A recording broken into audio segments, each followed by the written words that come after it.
এই দেখো আমি কি বানিয়েছি। এই দেখো, এই নাতি একদম আম খেতে চায় না, ওই জন্য আম, দুধ, কাজু আর আমন্ডের গুঁড়ো, একটু চিনি, 1 চামচ চিনি, এগুলোকে সব গুঁড়ো করে মানে পেস্ট করে নিয়ে এগুলো আমি ফ্রিজের মধ্যে ঢুকিয়ে রেখেছিলাম।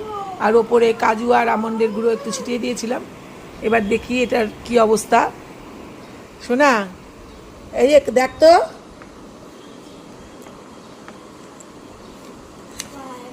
খাও তো, দেখো তো।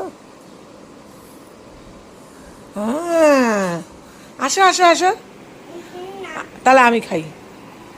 খেতে হবে না তোমাকে, হ্যাঁ, এই দিন নাই খাবে, তোমাকে খেতেই হবে না। ফল খেতে চায় না, ওকে যে কি করে ফল খাওয়াই। তোমাদের বাচ্চারা ফল খায় গো। এ দেখো আমার নাতি কিন্তু একদম ফল খেতে চায় না, কি করে খাওয়াই বলো দেখি ওকে ফল। এই যে বছরের আম ওকে একটা ফোঁটা যদি মুখে দেওয়াতে পারি, আজ পর্যন্ত একটা আমও ওকে 1 চামচ আমের পাল্প মুখে দেওয়াতে পারিনি।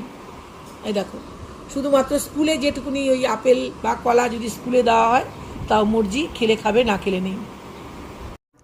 নাতির জন্য বানালাম, কিন্তু নাতি তো খেলোই না, পরে নিজেই খেলাম।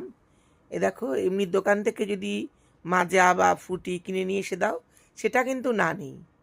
টাটা, আবার দেখা হচ্ছে তোমাদের সাথে।